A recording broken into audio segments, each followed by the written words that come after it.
Olá, cara aluna, seja muito bem-vindo a mais uma aula deste curso de Geografia Física do Brasil para fazer você alcançar seus sonhos, seja ele no vestibular, seja ele no concurso público, militar, seja no Enem, seja na própria escola ou mesmo você que quis comprar esse curso para aprender mais sobre Geografia Física do Brasil. Seja bem-vindo, meu nome é Silvestre, professor de Geografia, e tô aqui para fazer você alcançar seu sonho. Hoje vamos para a aula de número 9 para tratar de biomas e domínios morfoclimáticos do Brasil. Para começar a entender, a gente precisa fazer a diferenciação entre o que é bioma e o que é domínio morfoclimático. Para começar, a gente precisa entender que bioma é um conjunto de vida vegetal e animal. Então, eu vou colocar sempre aqui como vida, seja ela a vegetal e a animal. Certo?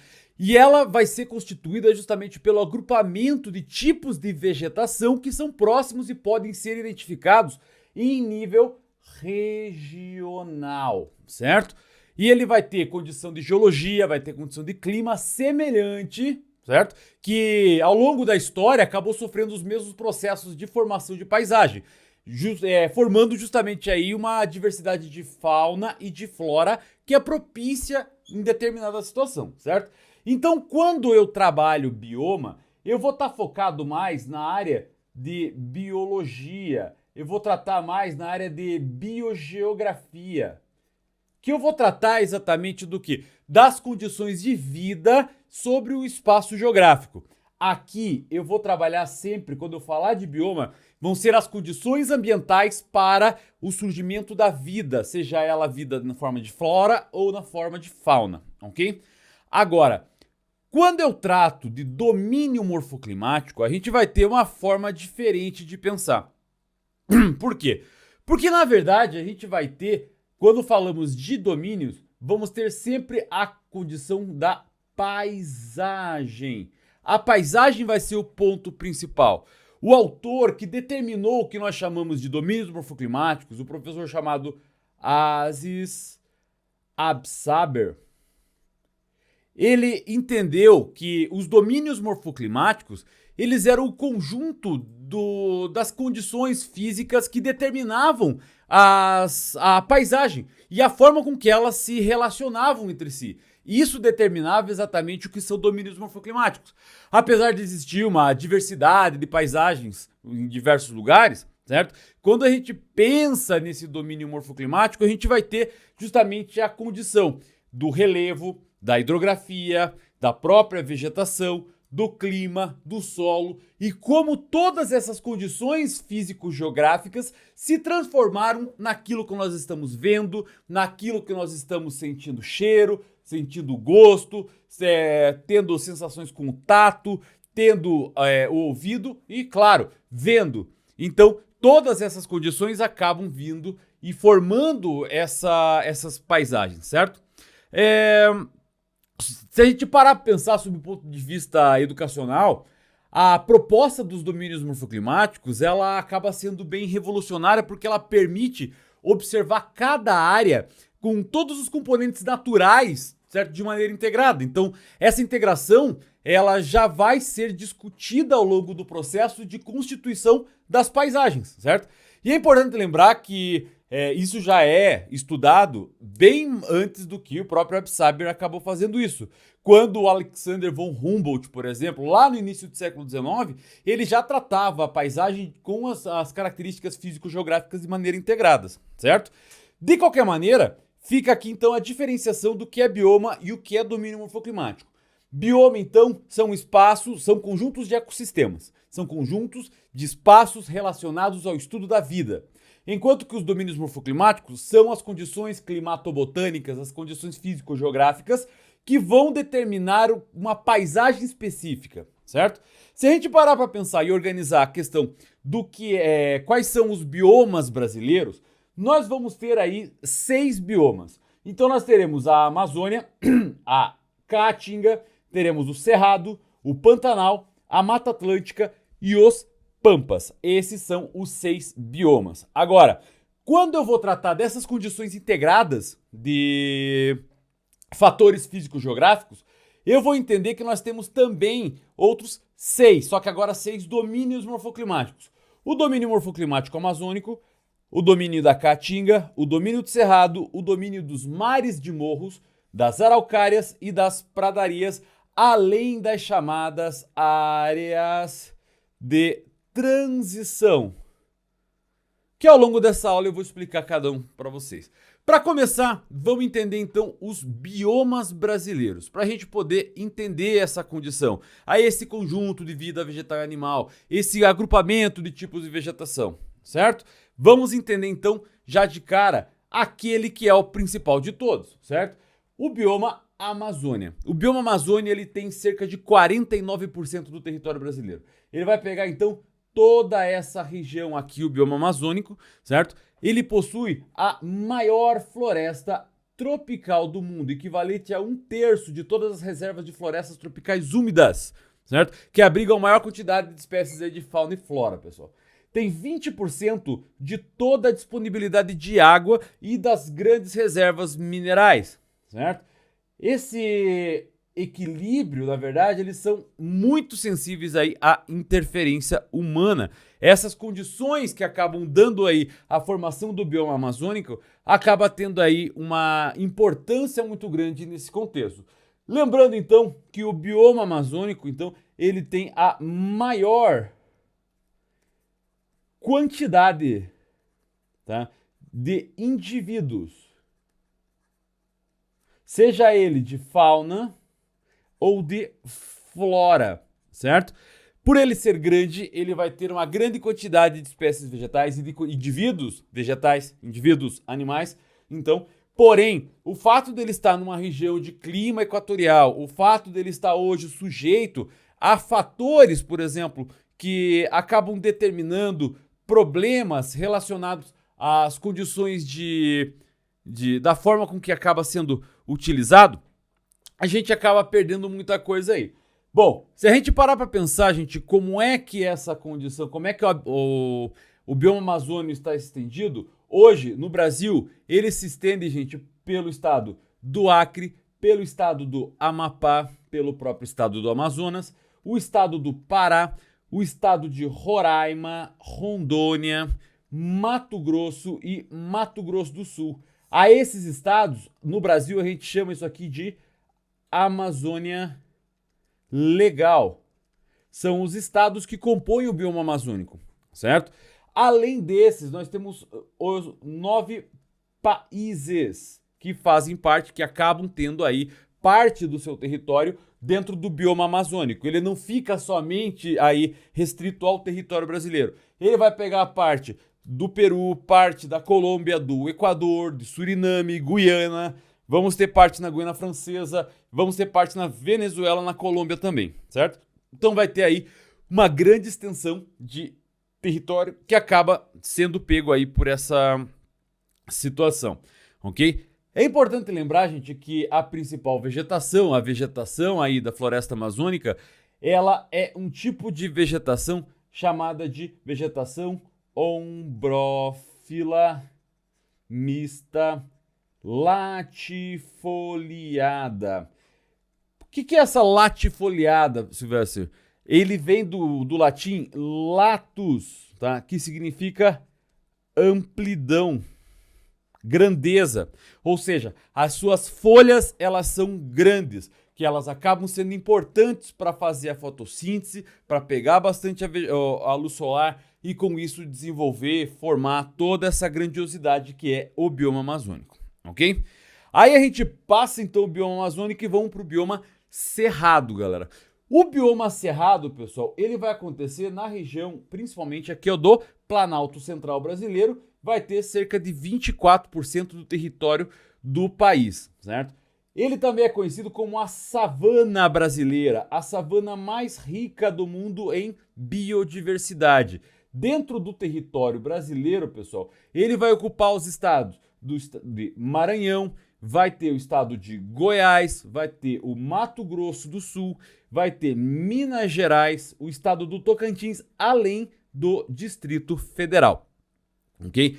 É importante lembrar, então, que a savana brasileira, o cerrado, na verdade, ele acaba sendo aí a região, a savana do mundo inteiro que vai ter o maior nível de biodiversidade, de maior quantidade de espécies diferentes aí num determinado bioma, certo? É importante lembrar, gente, que até a década de 1950 os cerrados brasileiros mantiveram-se quase inalterados. A partir da década de 60, então, com a transferência da capital federal para o Rio de Janeiro, então, e a abertura de uma rede ferroviária, essa vegetação deu lugar à pecuária e agricultura intensiva. O que nós vamos chamar, pessoal, também de avanço das fronteiras agrícolas no Brasil. Foi a partir do momento em que o desenvolvimento, o país começa a sua economia a se interiorizar. E com isso, então, a pecuária, a agricultura começa a avançar do sul, do sudeste em direção ao centro-oeste, fazendo com que o bioma do Cerrado hoje só tenha cerca de 12% da sua área original, certo? É importante lembrar que dentro da região do Cerrado, pessoal, nós vamos ter uma quantidade gigantesca de peixes, cerca de 1.000 espécies de peixes, cerca de 850 espécies de aves, 187 espécies de répteis, 252 espécies de mamíferos, 113 diferentes espécies de anfíbios, e sem contar a própria flora que vai ter aí mais de 12.000 espécies, cerca de 7.000 espécies só, que existe somente na região do Cerrado, certo? Então, o Cerrado, ele acaba sendo importante, ele tem um solo propício também, um solo ácido devido às condições de clima e devido a essa acidez do solo, a forma com que o solo acaba sendo laterizado é que fez com que o tratamento fosse facilitado para a produção agropecuária. Então, essa estrutura, essa situação do Cerrado brasileiro faz justamente com que ele se transformasse aí numa área muito fácil para ser desenvolvida a questão da distribuição, da exploração do bioma do Cerrado, certo? Então, nesse sentido, então, o Cerrado brasileiro acaba sendo bastante explorado, certo? Nesse sentido, então, parando para pensar e entendendo essas condições desse bioma do Cerrado, vale a gente entender, então, que o bioma Cerrado, então, ele vai ter aí uma importância muito, muito grande aí, certo? Ele vai ter uma baita de uma variedade biológica. É importante também que no bioma Cerrado nós vamos ter a nascente de diversos tipos de diversos rios que acabam aí sendo irrigando o resto do país, certo? O clima do território da região do Cerrado também acaba sendo um clima tropical que faz com que haja um desenvolvimento e toda uma importância secundária também, o fato de abrigar diversos tipos de animais e também de vegetais, certo? Passamos pro bioma Caatinga. O bioma Caatinga, pessoal, então, ele ocupa aí cerca de uma área de aproximadamente 10% do território nacional, tá? E apesar de estar localizado num clima tropical semiárido, ele vai ter uma grande variedade de paisagens, certo? É importante levar em consideração que a palavra Caatinga, ele é um termo indígena que significa mata branca. Silvestre, por que mata branca? Porque, na verdade, esse cara aqui, ó, certo? É a Caatinga. Esse aqui é o cacto, a cactácea. Na verdade, a gente não tem cacto no Brasil, certo? É a cactácea. Palma, mandacaru, xique-xique, enfim. Esse cara aqui é a Caatinga. Por que então mata branca, Silvestre? Porque ele tem um miolo mole, esbranquiçado. Que, devido às condições climáticas da região, faz com que ele consiga chupar muita água e conseguir sobreviver aos períodos hostis da estiagem, da seca nessa região. Nesse sentido, então, ele faz com que tenha essa aparência aqui em forma de esqueletão o tempo inteiro, mas na verdade ele tem um miolo aí mole, onde ele consegue armazenar água por muito tempo, de uma maneira que ele consiga desenvolver aí ao longo dos tempos, certo? É importante lembrar, gente, então, que apesar desse bioma ser mais seco, então, ele vai ter aí uma importância e uma diversidade na questão biológica muito grande, certo? Importante lembrar que a caatinga, gente, é um bioma exclusivo do Brasil. Vou colocar aqui, ó, um bioma exclusivo do Brasil, certo? Só vai ter no Brasil. A maioria das suas espécies acabam sendo endêmicas no Brasil, certo? Entre aí essas condições, as espécies endêmicas, certo? Acaba tendo aí a que possui a botânica, a flora menos conhecida. As espécies aí mais conhecidas da flora da caatinga é o mandacaru, o juazeiro, o umbu, o xique-xique, entre várias outras. A flora ela acaba variando de acordo com as características locais e também de acordo com os índices pluviométricos e as particularidades do solo, que eu vou explicar para vocês quando a gente chegar lá na parte de domínios morfoclimáticos, certo? A caatinga, gente, é importante também que ela tem a característica de ter rios intermitentes, ou seja, rios que secam durante uma época, e isso faz com que isso ocorre devido às faltas de chuvas que acontecem no lugar, certo? Dessa maneira, então, o solo acaba sendo também pouco profundo, porque ele acaba não tendo a água para fazer o processo de intemperismo, certo? Nesse sentido, então, o solo apesar de ter aí uma condição rasa, ele também tem um certo nível de fertilidade. E isso então acaba sendo importante porque se chega água nesse lugar, todo esse lugar pode ser devastado aí a qualquer momento. O desmatamento e as queimadas para práticas aí do preparo de terra já acontecem, gente, certo? E obviamente além de destruir a cobertura vegetal, também prejudica a manutenção dos animais silvestres, da qualidade de água e o equilíbrio do clima e do solo.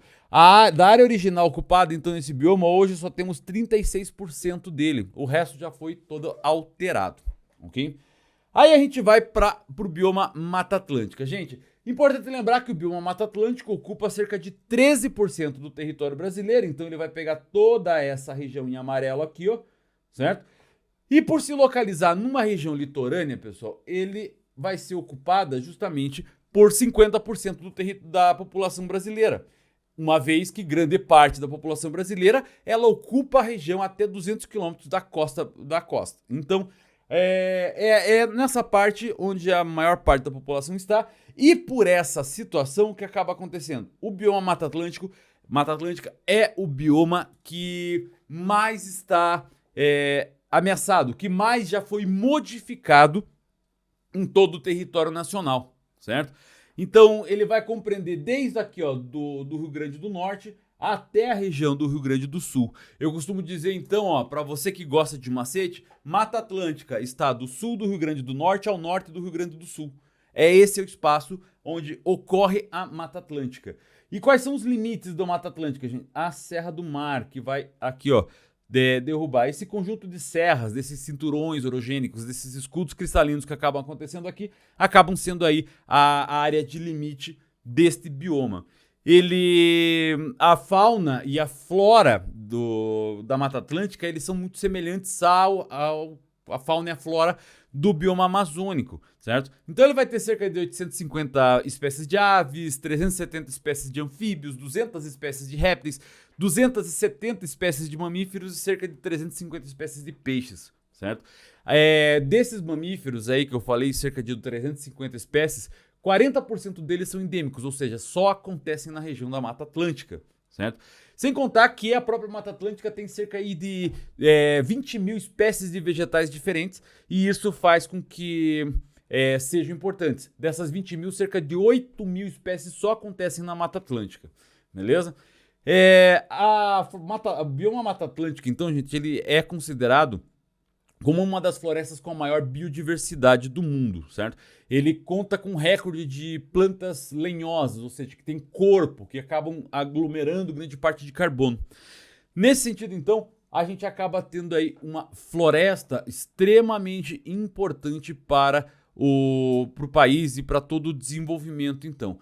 Ele também é uma floresta latifoliada. Gente, é importante lembrar que apenas 27% da sua cobertura florestal ainda está preservada.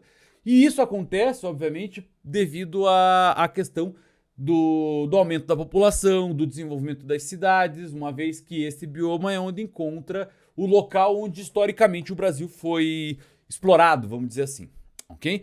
Então, nesse sentido, a gente tem aí o bioma Mata Atlântica. Aí a gente chega no bioma Pantanal, que apesar de a gente ter cerca de 2% do território somente, pessoal, tá? O bioma Pantanal, ele é reconhecido como a maior planície de inundação contínua do planeta Terra. E isso acontece por quê? Porque ele ocorre numa área de planície, né? Perto da região do Cerrado. E devido a essa condição, todos os rios que nascem na região ali do bioma Cerrado, que são as áreas onde temos ali a distribuição das águas, o divisor, parte ali das águas que formam a bacia do Rio Paraguai e o que forma a bacia do Rio Paraná, acabam desaguando na época das chuvas do clima tropical, acabam fazendo essas áreas de inundação, pantanais, pântanos, grandes pântanos na região, certo? Então, o bioma Pantanal, ele é o mais preservado, apesar de que a criação de gados hoje em dia acaba tendo aí uma força muito grande nesse lugar e pode ser que acabe gerando problemas futuros aí dentro do bioma Pantanal, ok? Nesse sentido, então, gente, a fauna e a flora do bioma Pantanal, eles são bastante diversificados. É o lugar onde mais tem espécies de fauna e de flora endêmicas, ou seja, que só estão ali, são raras, certo? Então o Pantanal acaba sendo conhecido também como o maior hotspot do mundo. Hotspot, o que é em inglês isso? Ponto quente de biodiversidade. É o lugar onde tem a maior diversidade de espécies do planeta.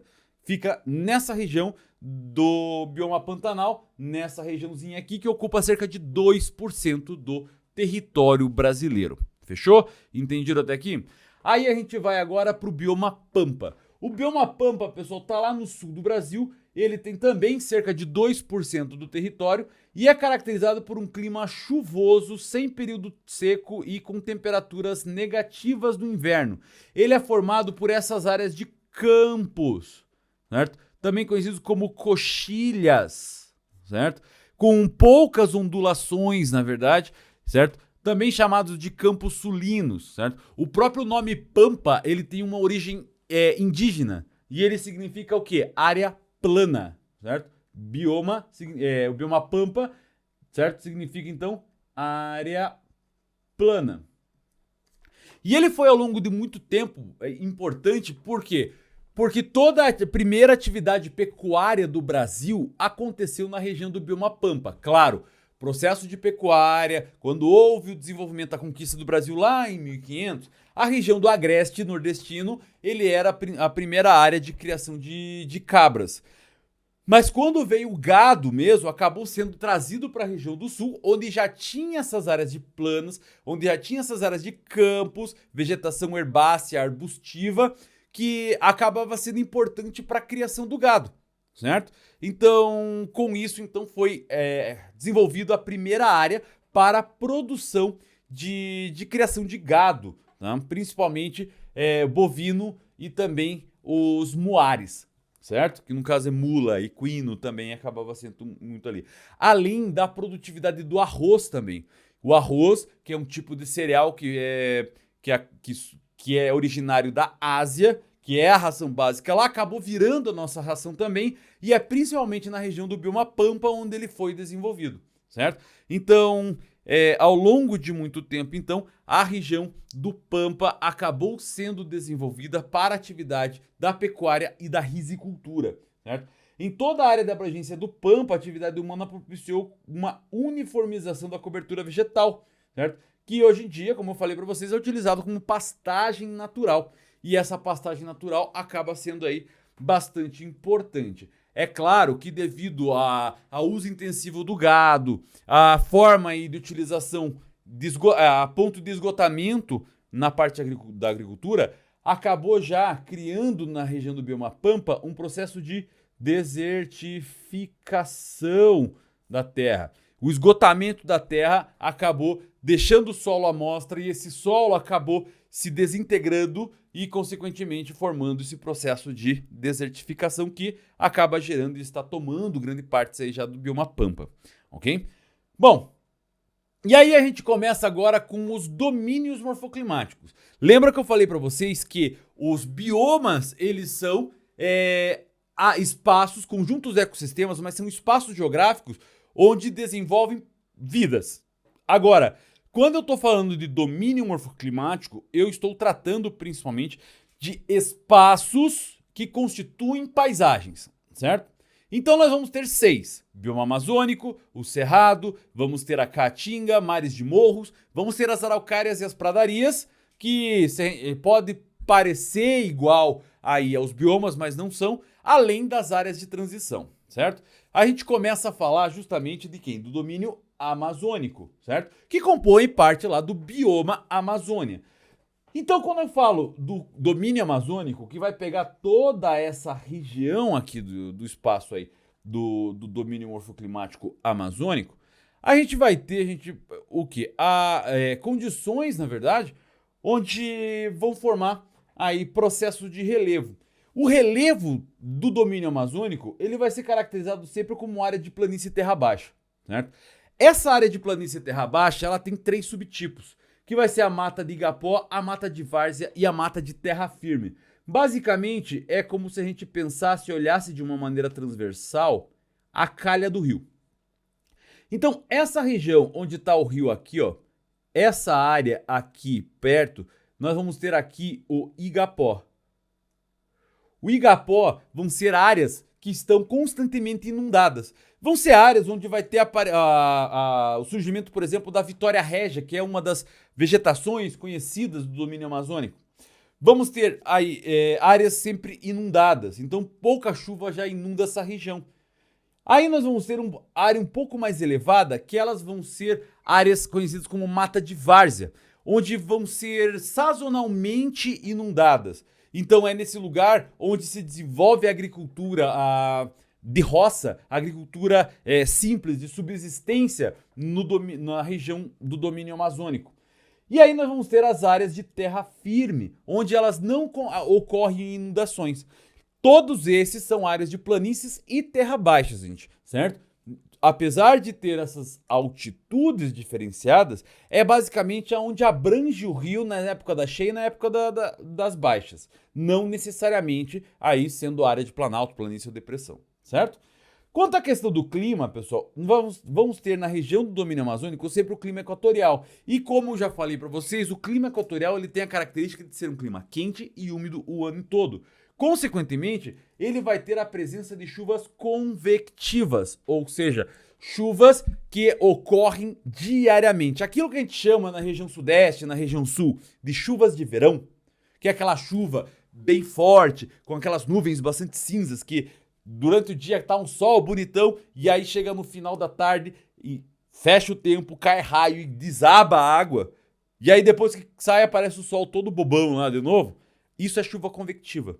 O solo estava encharcado, o sol bateu, evaporou, chegou um momento onde tinha ali uma saturação tão grande na atmosfera que ele acabou fazendo aí novamente as chuvas. Isso é a chuva convectiva, chuva de convecção, chuva de verão, que no caso do domínio amazônico a gente chama de chuva do ano todo, certo? Como nós vamos ter uma presença de vegetação muito importante, que é a vegetação brofilarinista latifoliada, que é a floresta amazônica, aqui já está organizado, nós vamos ter então evapotranspirações muito fortes.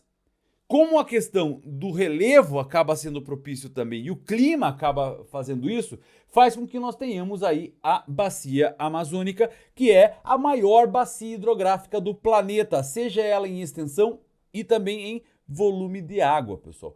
Essa condição faz com que o domínio amazônico tenha uma característica muito forte de desenvolvimento e, consequentemente, tenha uma densidade vegetal muito forte. Sem contar que devido a essas condições, devido ao fato de ter bastante chuva, devido de ter ali um clima quente e úmido constante, faz com que os latossolos e os argissolos da região, eles sofram muito com um processo conhecido como lixiviação, que é o quê? Que é a lavagem dos nutrientes que tem no solo. Logo, os solos da Amazônia, eles não são férteis. E ele acaba assim dando condição para a formação de vegetal, a própria dinâmica da floresta, que ela acaba tendo estratos. ou seja, níveis vegetacionais. Então a gente vai ter as árvores mais altas, que são conhecidas como dossel, depois teremos um nível mais baixo, depois um nível menor e depois um extrato arbóreo arbustivo. Então, o bioma, a biota, o miolo, vamos dizer assim, o corpo dessa vegetação aqui acaba dando nutriente para a formação dessa vegetação e consequentemente dessa, e que vai dar aí nutrição para essa aqui. Basicamente é uma dinâmica desses estratos que faz com que a vegetação amazônica ela se sustente. Então, a partir do momento em que há uma devastação, um desmatamento das árvores maiores, ele quebra toda uma cadeia de sustentabilidade que essa dinâmica de vegetação da Amazônia acaba tendo, fazendo com que ele acabe abrindo clareiras gigantescas aí em todo o domínio, em toda a vegetação da floresta amazônica, certo? Aí a gente chega agora no domínio morfoclimático do Cerrado. Para começar, como a gente temos aqui o domínio do Cerrado na região central do país, e ele vai estar na região de planaltos e depressões, principalmente na região do Planalto brasileiro, ele vai ter como hidrografia a característica de ser o grande divisor de águas do Brasil. Então ele vai ter rios que vão aqui dar origem à formação da Bacia Platina, rios que vão dar origem à formação da Bacia Amazônica, rios que vão dar origem à formação aqui da região da Mata dos Cocais, rios que vão formar aqui toda a região que vai passar pela Caatinga. Então essa região, esse domínio do Cerrado acaba sendo importante por esse processo, certo? É um relevo onde vai ter planaltos e depressões, logo vai ser o grande divisor de águas. E a condição climática aqui, ele é muito importante, porque ele vem de um clima tropical típico, onde vai ter duas estações bem definidas, um verão quente e úmido e um inverno seco. Então vai ter épocas de cheias dos rios, vai ter épocas de estiagem desses rios. Logo, essa variação de umidade ao longo do ano vai formar latossolos e argissolos aí diferenciados. E a presença dos chamados solos podizólicos, ou seja, solos que vão ter uma grande concentração de ferro e de alumínio, a ponto de fazer uma toxicidade da vegetação. Se você olhar a vegetação do Cerrado, ela sempre vai ser vegetação de casca grossa, vegetação de tronco retorcido, devido a essa toxicidade do alumínio presente. Então, e também é conhecida essa vegetação como caducifólias, vegetação caducifólias. Isso faz com que? Porque as folhas caem em determinada época, folhas caducas, folhas que caem. E por que folhas caducas, Silvestre? Porque na época da seca, ela precisa diminuir essa sua biota, diminuir esse seu corpo para poder resistir à época mais hostil aí de falta de água. Até chegar a época da chuva de novo, dela vai estar toda boba lá, aparecendo as suas folhinhas novamente, certo? Então, o domínio do Cerrado dá essa condição de paisagem onde vai ter áreas herbáceas, áreas arbustivas e árvores esparçadas, com casca grossa, tronco retorcido, como eu falei para vocês, certo? Aí a gente vai agora para o domínio da Caatinga. E como eu havia falado para vocês do domínio da Caatinga, o relevo vai ser depressão e pouco planalto e o clima vai ser o clima tropical semiárido, ou seja, vai ter características de uma época quente, uma época fria, um inverno quente um verão quente e um inverno não tão frio assim, mas vai ser com menores temperaturas. Porém, as chuvas vão ser mal distribuídas. As chuvas vão estar em épocas diferentes. Só que não dá conta, essas chuvas, como não são mal distribuídas e elas são raras, são esparçadas, elas não fazem com que haja uma continuidade de hidrografia, sendo que nessa região nós temos a formação de rios intermitentes. E o que são rios intermitentes? Que secam em determinada época do ano. E é importante lembrar que no domínio da Caatinga é onde nós temos a principal bacia hidrográfica intermitente do planeta, que é a bacia do rio Jaguaribe. Que é o maior rio do mundo de caráter intermitente, ou seja, que seca em determinada época. Então temos pontes gigantescas, onde em determinada época do ano só tem o leito ali, cheio de areia, E não tem água, na verdade, até chegar a época em que as chuvas acabam acontecendo. Nessa situação, nós temos a vegetação da caatinga e das xerófitas. Caatinga, como eu falei em biomas, pessoal, certo? É essa vegetação aqui, ó, que é a mata branca, que ela seca e ela fica só no esqueletão na época das secas, de modo a suportar esse processo hostil climático sem água. E nós temos as xerófitas. As xerófitas é esse tipo de vegetação aqui, ó, semelhante ao cacto. Mas afinal, Silvestre, o que é o tal do cacto? Na verdade, o cacto é uma vegetação que acontece lá no México. Nós não temos cacto no Brasil. Nós temos cactáceas, que são 3. Palma, mandacaru e xique-xique. Qual é a característica das cactáceas? É simples. As características das cactáceas as folhas, elas são inexistentes. Ela tem um corpo carnudo, esponjoso, onde ela se estica, ela se incha em determinada época do ano. Ela tem uma cera que cobre ela, conhecida como cutícula, e esses espinhos que faz com que o vento passe e ajude a resfriar para impedir a evapotranspiração vegetal, certo? Nesse sentido, como temos diminuição de chuvas, o solo ele é raso, mas é um solo extremamente fértil e, consequentemente, então, ele acaba sendo aí cobiçado quando há a presença da água ou quando consegue, de alguma maneira, chegar a água nesse lugar, como é o caso da transposição do Rio São Francisco, que acontece hoje em dia nessas regiões, faz com que sejam terras muito férteis e cobiçadas, principalmente pelo agronegócio, ok? Aí a gente vai passar agora para o domínio dos mares de morros. O domínio dos mares de morros, o professor Aziz Absaber, que foi quem desenvolveu essa concepção de domínios, professor Aziz Absaber, ele entendia justamente essa condição como o quê? Como ondas, como mares formados por morros. Então, quando você olha esse domínio, você vai ver o quê? Relevo mamelonar, formação de meias laranjas, como se fossem ondas, pessoal. Vejam, os morros acabam formando ondas. E por isso ele chama isso aqui de mares de morros. E é o predomínio dos crátons, o predomínio dos escudos cristalinos, o predomínio dos planaltos de formação magmático e metamórfico de origem magmática. Nesse sentido, ele tem também o predomínio, gente, de quem? Do clima litorâneo, tropical litorâneo úmido, o que tem bastante condição de chuva e, devido à formação dessas serras, desses planaltos, dessas serras, principalmente o complexo da Serra do Mar, acaba dando origem aí a chuvas orográficas. Silvestre, o que é chuva orográfica? Aquele tipo de chuva em que ele vai bater no relevo e ele não vai conseguir transpassar para o outro lado. Logo, ao tentar subir aqui esse relevo, vai diminuir a pressão atmosférica, vai diminuir a temperatura e toda essa umidade que está aqui, ó, vai chover antes de passar para o outro lado. E isso a gente chama de chuva orográfica, ok? Nesse sentido, ele vai dar origem a uma condição inúmera, gigantesca de bacias hidrográficas que, segundo lá a Agência de Águas do Brasil, acaba considerando a região em 5 regiões chamadas de bacias do Atlântico. Bacia do Atlântico Norte-Oriental, Nordeste Oriental, Nordeste Ocidental, Bacia do Atlântico Leste, Bacia do Atlântico Sudeste e Bacia do Atlântico Sul. As bacias do Atlântico dão origem devido à formação do domínio dos mares de morros, certo?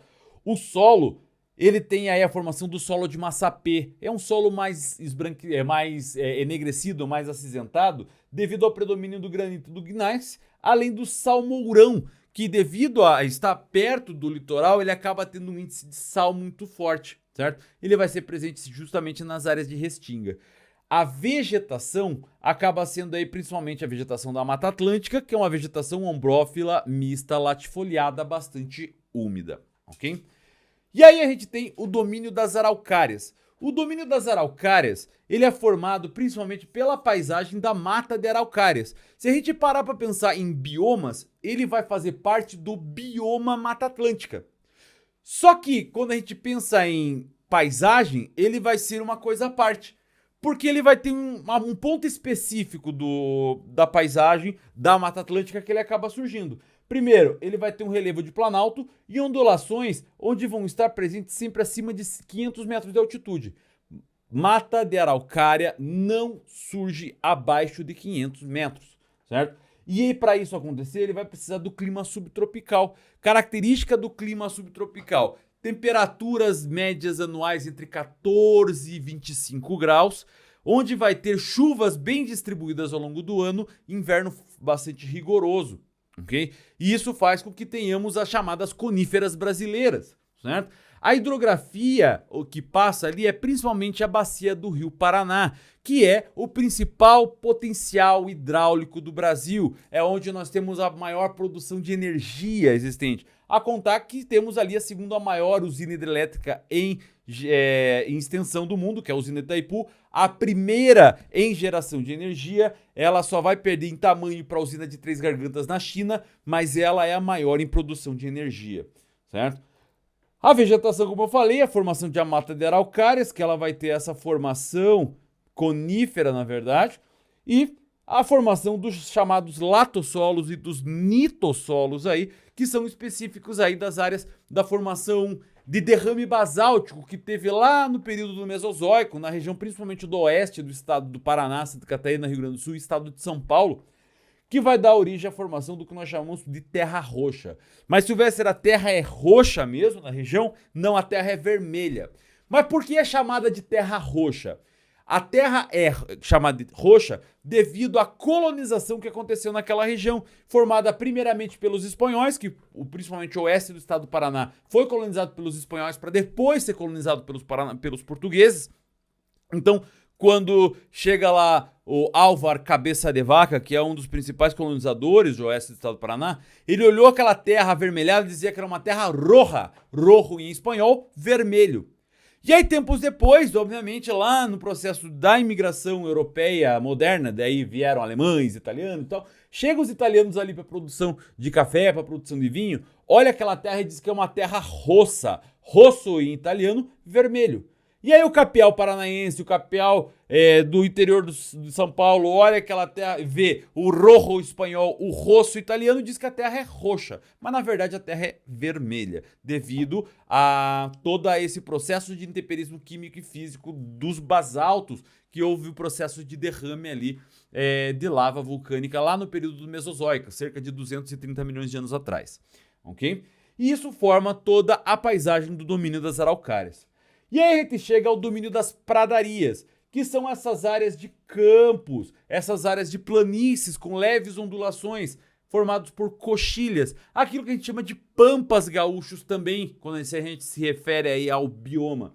O clima da região é caracterizado pelo clima subtropical e, como tem a formação de planícies e o clima subtropical, dá a formação de uma vegetação herbáceo-arbustiva com capões. Silvestre, o que é capão? Capão são ilhas de árvores, ou seja, você vai ver que aqui ó, a gente tem pontos específicos de formação de florestas. Então tem um pouquinho de floresta aqui, aí tem campo, aí aqui tem um pouquinho de floresta, isso aqui são capões, ok? Que são oásis de vegetação, vegetação arbórea, ok? Mas grande parte dela vai ser formação herbácea arbustiva, ok? O solo, devido a isso, devido a ser uma área de planície, devido a ser uma área de bacia sedimentar, vão ser formados aí os organossolos, ou seja, solos com grande parte de formação orgânica, e também os solos areníticos, onde vai ter uma grande quantidade aí de áreas de formação arenosa, ok? E nisso a gente acaba fechando os domínios morfoclimáticos, mas é importante lembrar que dentro dos domínios morfoclimáticos, a gente vai ter essas áreas específicas aqui, ó, que elas não são caracterizadas por um tipo de domínio. Logo, eles vão ser conhecidos como faixas de transição. E nós temos várias faixas de transição, onde temos a transferência de uma paisagem para outra. A isso nós chamamos de faixas de transição. Temos 3 principais faixas de transição no Brasil. A começar por essa área aqui, ó, que é o nosso querido Pantanal. O Pantanal, se a gente considerar por bioma, a gente leva em consideração, ele é um bioma específico, mas dentro da linha de paisagem, ele é uma faixa de transição, onde vai ter paisagens próximas da paisagem da Mata Atlântica, do Mares e Morros, desculpa, paisagem do Cerrado, paisagem da Amazônia, certo? Então, por isso, ela acaba tendo essa condição, mesmo tendo essa condição de áreas inundáveis. O agreste, ele vai ser uma área exatamente aqui, ó, específica entre a zona da Mata Nordestina, da Mata Atlântica, e o sertão, onde está a Caatinga, que é onde ocorrem as chamadas chuvas orográficas na região. Então, ela vai ter uma condição de interseção justamente dessas duas paisagens, onde temos a paisagem da Caatinga e a paisagem da Mata Atlântica, a paisagem dos mares de morros. Então ele vai ter essa formação que não é uma coisa, não é outra, mas se a gente olhar bem, parece as duas. Então a gente tem aí uma faixa de transição que é o agreste. E nós temos aqui, ó, nessa região entre o Maranhão e o Piauí, por exemplo, que nós temos uma outra faixa de transição que é chamada de Mata dos Cocais, que é onde nós temos grande parte da formação das palmáceas brasileiras. Então a gente vai ter Buriti, Jequiti, Açaí, Babaçu, Carnaúba, todas as palmáceas importantes do Brasil, onde temos grande parte da produção de gordura vegetal. Grande parte da indústria de cosméticos do Brasil encontra-se nessa região devido à formação natural dessas áreas de palmáceas. E claro, aí nós temos também grande parte do extrativismo vegetal, que é utilizado na retirada da carnaúba, da retirada do açaí, da retirada de vários outros tipos aí de coquinhos dessas áreas de palmáceas que servem para a produção de gordura vegetal. Certo? Entendido até aqui? Então nós temos aí as faixas de transição e nesse sentido a gente fecha então a condição dos biomas e dos domínios morfoclimáticos. Vamos para o exercício? Vamos para o exercício. Começando então, primeiro exercício aqui da Universidade Estadual do Ceará, onde vai mostrar para a gente aí essas características, essas condições importantes na produção aqui. O S 2023 diz assim: os termos campos sulinos é utilizados para denominar as regiões campestres nos 3 estados da região sul do Brasil, Rio Grande do Sul, Santa Catarina e Paraná. Apesar de ocupar menos de 7% da superfície terrestre do Brasil, essa região é bastante heterogênea, tanto em suas condições climáticas e do solo, quanto em relação às suas fisionomias vegetais e a contribuição da vegetação campestre em termos de área. Então tá lá em Fisionomia dos Campos, lá no Valério da Mata Pilar, e diz assim: sobre os campos sulinos, suas características e correlações ambientais, analise as afirmações a seguir. Várias afirmações vão pedir pra gente se a gente entende o que é verdadeiro e o que é falso, ok? Número 1. A diversidade dos campos sulinos é evidenciada quando se observa a sua ocorrência em outros biomas, como o Pampa na metade sul e oeste do Rio Grande do Sul e na vegetação campestre do Planalto Sul brasileiro, onde faz parte do bioma Mata Atlântica. Sim, se a gente pensar nesses campos sulinos, ele é dividido em parte Mata Atlântica, parte região dos Pampas. Então a número 1 ela é verdadeira. A gente vai ter a número 2. O termo estepe é utilizado para designar campos sob a ação do clima onde há baixa precipitação durante a estação quente. Então a gente vai ter a pradaria. Pradaria é aquele campo verdinho, onde tem bastante umidade. Quando aquele campo não tem muita chuva, a gente chama aquilo de estepe, ok? Então ele impede o crescimento da vegetação florestal, o que não é o caso do sul do Brasil, que a gente tem um domínio das pradarias.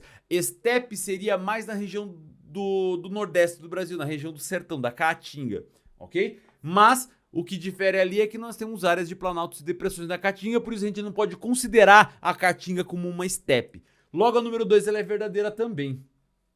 3. A aparência geral dos campos, seja a sua fisionomia, determinada em grande parte pela estrutura da vegetação e de modo particular pelo grau de cobertura, pela altura do estrato arbóreo e pela presença das espécies lenhosas.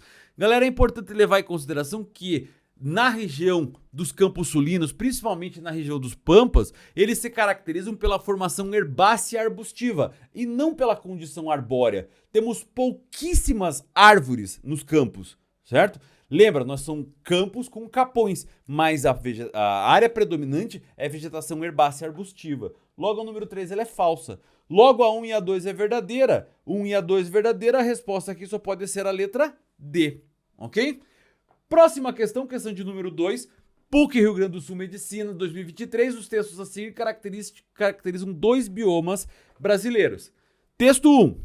No contexto da disponibilidade de água através da precipitação, ou seja, sabe então que temos um déficit hídrico, ou seja, falta água na maior parte da área abrangida pelo bioma. O clima na região varia do superúmido, que chove em torno de 2.000 milímetros por ano, num pequeno trecho até o semiárido. com pluviosidade entre 300 e 500, 300 e 500 milímetros por ano e chuvas restritas a poucos meses por ano. Onde temos déficit hídrico? Onde temos chuvas restritas a poucos meses durante o ano, gente? Só pode ser a Caatinga. Ok? O bioma Caatinga. Agora, 2. Todos os habitantes desse lugar têm suas vidas marcadas por eterno ciclo de águas, desde o dourado, um peixe de escamas, até o ribeirinho.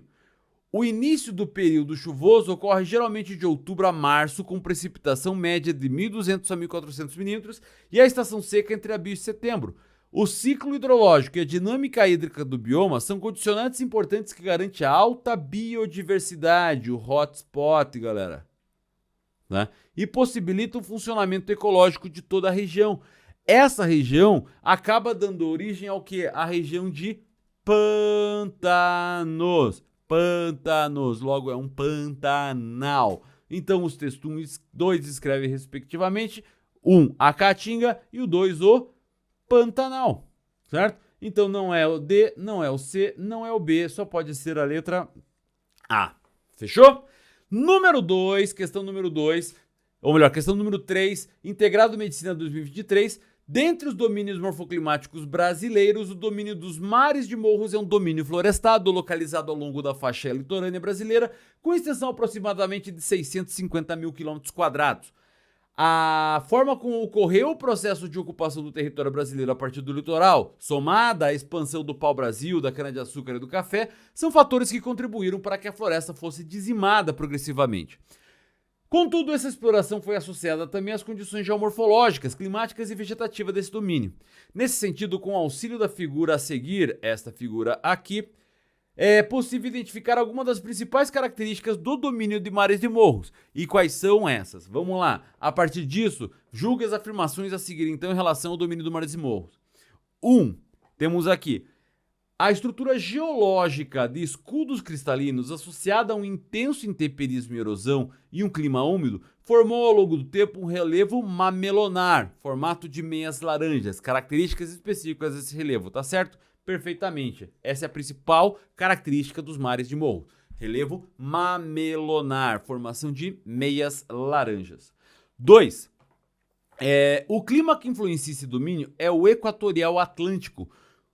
Bom, o clima que domina essa região é o clima tropical litorâneo úmido ou tropical atlântico, galera, certo? Com preeminente presença das massas polar e equatorial atlântica. Na verdade, ele vai ter aí posição predominantemente de quem? Do clima tropical, da massa tropical atlântica. Então, obviamente, a número 2 já era, ok? 3. O substrato geológico de rochas ígneas, rochas magmáticas, como o basalto, o granito e o diabásio, contribuiu de forma direta na formação de solos naturalmente férteis bem desenvolvidos, como o latossolo vermelho, massapê e terra roxa, terra roja, terra roça. Lembra que eu expliquei, né? Verdadeiro também. 1 e 3, verdadeiro. Letra C é a resposta certa desta questão. E aí a gente vai para a quarta e última questão, que é a Unicamp Indígenas 2021, diz assim: para o geógrafo Aziz Absaber, os domínios morfoclimáticos e fitogeográficos correspondem a espaços territoriais de certa extensão. Dentro de cada um são recorrentes feições de relevo, tipos de solo, formas de vegetação e condições climático-hidrológicas. Então temos aí os domínios de natureza do Brasil. Estabeleça a correlação entre o domínio morfoclimático e suas características naturais predominantes. Lá na letra D, planaltos de araucárias ocorrem em toda a região meridional do Brasil. Meridional referente a sul, lembrem disso. Apresenta relevo de vastas planícies e clima equatorial. Região das araucárias, ele é caracterizado com clima subtropical e áreas de planaltos, pessoal, acima de 500 metros. Então, obviamente, não bate aqui essas condições. Letra C, Caatingas. Sua extensão atinge toda a região nordeste do país, do litoral ao interior. Não, é uma área interiorana do nordeste brasileiro. Apresenta vegetação semiárida, vegetação em forma da caatinga, vegetação xerófita, certo? Não tem formação de árvores baixas e espinhosas. Então a letra C não bate aqui as condições. Letra B, cerrados. Ocorre predominantemente na região central do país. Ok. Possui vastos espaços de florestas densas e úmidas. Galera, lembra, Caatinga não é uma floresta. Ela vai ter área arbustiva, árvores espaçadas de porte baixo, de porte pequeno, casca grossa, tronco retorcido, devido à toxicidade do solo, devido à laterização do solo, devido à tropicalidade de chuvas ali na região. Logo, letra B não funciona. Sobra quem? Sobra a letra A. Tropical Atlântico, presente predominantemente no sentido norte-sul e maior proximidade do oceano. Então a gente vai ter aqui a forma de vegetação e as condições climático-hidrológico, certo? Prevalece o relevo de serras, denominando também mares de morros e vegetação remanescente rica em biodiversidade. Então o domínio de mares e morros, ou também o domínio tropical atlântico, é caracterizado por planaltos com serras, morros mamelonares, esses arredondados, em formato de meias laranjas, e aquela estrutura geológica cristalina que foi submetida a climas tropical de altitude, clima tropical litorâneo úmido, por exemplo, que faz com que haja o processo de erosão ali bastante grande. A vegetação dominante ali é a Mata Atlântica, como eu já falei para vocês, e também alta biodiversidade, certo? Apesar de termos áreas ali onde vai ter área de restinga e manguezal, nós temos aí a região do clima tropical, do tipo de domínio tropical atlântico, o domínio dos mares de morros, certo? O principal, a resposta aqui é a letra A. E aí a gente, dessa vez, ao invés de fazer um mapa mental, a gente vai para uma tabela para você guardar todas as informações que eu passei aqui, que são essa aqui. Vamos lá. Quando eu falo do domínio amazônico, eu vou ter um relevo de terra baixa, clima equatorial, região de hidrografia é a bacia amazônica, formação de latossolos com dinâmica específica e a vegetação amazônica formada por 3 status, Igapó, várzea e mata de terra firme. Caatinga, formada por áreas de planaltos e principalmente depressões, onde temos o clima tropical semiárido com rios intermitentes, formação da principal bacia intermitente do Brasil, que é a bacia do rio Jaguaribe, do Brasil não, do mundo. Formação de argissolos, solos rasos com grande formação de argila e a vegetação de caatingas e plantas xerófitas, palma-mandacaru, xique-xique. Mares de morros, formação de planaltos e serras e predomínio do clima tropical litorâneo úmido, onde dá origem à formação das bacias do Atlântico e a bacia do Rio São Francisco. Solo de massapê, perto ali da região onde temos erosão do processo do granito e do diabásio, e o salmourão mais perto do litoral, onde temos a formação das restingas. E a vegetação predominante é a vegetação da Mata Atlântica. Cerrado, onde nós temos planaltos e chapadas, planaltos, formação de embasamento cristalino, chapadas, onde vamos ter a formação de elevações de bacias sedimentares. Formação clima principal, predominância do clima tropical típico, 2 estações bem definidas. É a área do relevo do Planalto Central brasileiro, que é o grande divisor de águas do Brasil, que dá origem à formação de lotossolo e solo podisólico, que é aquele solo onde vai ter concentração de alumínio e de ferro. E temos a vegetação conhecida como cerrado ou cerradão. Domínio das araucárias só vai acontecer em áreas de planalto acima de 500 metros de altitude com um clima subtropical, formação então das coníferas brasileiras. A hidrografia predominante é onde fica a bacia do Rio Paraná. Temos aí a formação de áreas de arenito e áreas de terra roxa, onde predomina a vegetação da mata de araucária, até chegar nas áreas de pradaria, onde temos as planícies e formação subtropical que dá origem às coxilhas, certo? Onde temos ali a vegetação herbácea e rasteira. A hidrografia predominante da região é a bacia do Rio Uruguai, que vai dar formação ali dos solos de organossolos e solos areníticos, e isso compõe toda a estrutura dos domínios das paisagens brasileiras, ok? Para você, galera, que chegou até aqui, meus parabéns, você conseguiu chegar e organizar toda a geografia física do Brasil em uma aula, praticamente, ok? E é por isso que é tão importante a gente entender biomas e domínios morfoclimáticos para você gabaritar qualquer prova que você for fazer, seja Enem, seja vestibular, concurso público, militar, se você vai estar estudando para a escola ou mesmo quer aprender mais de geografia física, muito obrigado. A próxima aula a gente vai cair direto na hidrografia. Mas não é simplesmente assim a hidrografia. Vamos do zero na hidrografia, não ficar só no Brasil, porque eu preciso fazer você entender conceitos para meter o louco e garantir a geografia física. E o que você está esperando então? Clica na próxima aula aí e vambora. Um abraço!